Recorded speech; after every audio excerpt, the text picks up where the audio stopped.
Hello বন্ধুরা, good morning. তো উঠেছি হলো অনেক ভোরবেলাতে 4টের সময়, কিন্তু 6টা বেজে গেছে। তো আমরা কোথায় যাচ্ছি?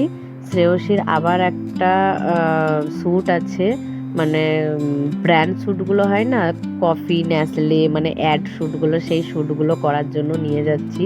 এরকম করেই যেন আমার বাচ্চাটা অনেক উঁচুতে পৌঁছায়, একটা ভালো মানুষ হয়, ওর কেরিয়ারটা যেন তৈরি হয়। তো যাই হোক, সেই জন্য সব বাবা মাই চায় নিজের বাচ্চার ভালোর জন্য যা কিছু করার সেগুলো করতে।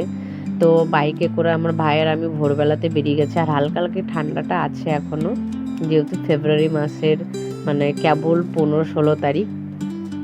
তো বাইকটা না স্টেশনে রেখে দেওয়া হবে, স্টেশন থেকে তারপরে আমরা ট্রেন ধরে যাব। তো জানি না টাইম মতন পৌঁছাবো কি না, তবে টাইম মতন পৌঁছানোরই কথা। তো এটা আমি একটা মানে অ্যাড দেখেছিলাম, সেখানটাতে আমি কন্ট্যাক্ট করেছিলাম, তো ওরা বলেছিল যাওয়ার কথা। তো চলে গেছিলাম, তো আমি টিকিট কেটে নিলাম, গেলাম। ওরা কেমন করে যাব, কি করতে হবে না করতে হবে সব রকমভাবে গাইড করে দিল। তো দেখা যাক। এর আগেও একটা ও দিয়ে এসেছিল ওই যে বাংলা সিরিয়ালের জন্য, স্টার জলসাতে। তবে ওটা অডিশন দিয়ে এসছে, শুটিংও ও মানে একবার করে এসছে। মানে মাসে 4বার করে শুটিংয়ে যেতে বলেছে, তবে আমি 4বার যেতে পারবো না। আমি বলেই দিয়েছি যে এত দূর থেকে মানে 2-2.5 ঘন্টা যাওয়া, তারপর আবার আসা, তো বাচ্চাটারও হয়রান হবে, সেই জন্য পারবো না। আমি মাসে 2 দিন আসবো, আর 2 দিন মানে অফলাইন আর অনলাইন ক্লাস করা হবে।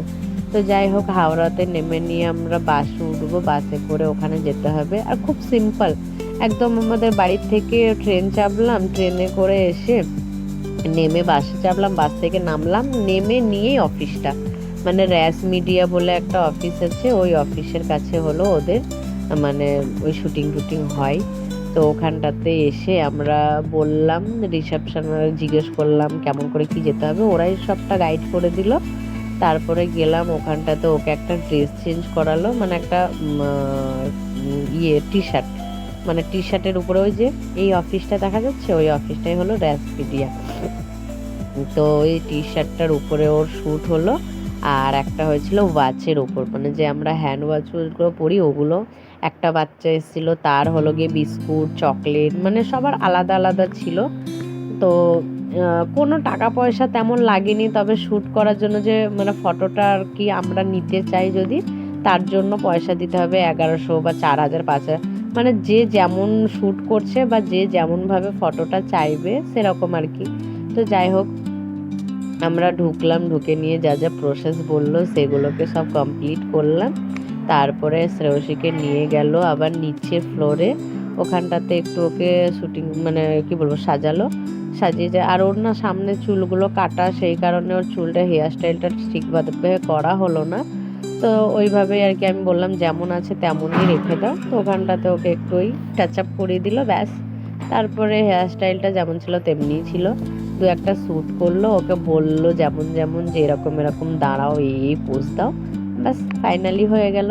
তো যাই হোক, এরকম করে। আর আমি চেয়েছিলাম আমার মেয়ে মডেলিংয়ের দিকে হোক বা অ্যাক্টিংয়ের দিকে হোক আসুক, যেহেতু ও না, ওর মধ্যেও দেখি ওই প্রতিভাটা আছে, মানে পড়াশোনা তো করেই, পড়াশোনার সাথে সাথে এক্সট্রা আরও অন্য কিছু যেন করুক। তো যাই হোক, আমার খুব ভালো লাগছে যে আমার মেয়ে এরকম কিছু একটা করতে পারছে বা এই জায়গাতে পৌঁছাতে পেরেছে। সবাই চায় হয়তো যে সবার বাচ্চা ভালো কিছুই পাক বা ভালো কিছু করুক। তো ফাইনালি একটা সার্টিফিকেট দিল, আর বলল যে নেক্সট টাইম আবার ডাকা হবে তখন আসতে। তো আমরা একটু বাইরের ভিউ টিউগুলো নিলাম, আমার ভাই একটু ফটো মটো তুললো। তারপর আমরা হলাম গিয়ে বাইরে চলে আসলাম, এসে খাওয়া দাওয়া এটা ওটা করলাম, যেহেতু সারাদিন কিছু না খাওয়া বাচ্চাটা। তো চলে আসলাম। এবার এই শ্যুটটা তো কমপ্লিট হয়ে গেলে, এবার ওর যে টিভি সিরিয়ালের শ্যুটটা, সেটা হলো গিয়ে ওর মানে ক্যারেক্টার অনুযায়ী ওর শুটিং হবে। আর এখানটাতে ওখানেও ওরা সব কিছু প্রোভাইড করবে, জুয়েলারি, কস্টিউম, শ্যুজ বাগেরা সব কিছু যা যা লাগে। তো বাচ্চার যে ক্যারেক্টারগুলো হয় না, মানে যেমন সেই সোনা রূপা বা পটল কুমার গানওয়ালা, মানে এইসব সিরিয়ালগুলো যে হয়েছিল সেই ধরনের ওর হবে। এটা তো কোন মানে অ্যাড শ্যুট, কিন্তু ওটা হলো ওকে টিভিতে দেখাবে। আর শুটিংটা হয়ে ওরা তো শুটিং করে রেখে দেয়, এবার কবে টিভিতে দেখাবে, কোন চ্যানেলে দেখাবে, সেগুলো সব বলে দেয়। তো আমাকেও সেগুলো বলে দেবে, ধীরে ধীরে বলেছে বলে দেবে। তো শুটিংটা কেবল ওর 2 দিন হয়েছে, তো আরও কয়দিন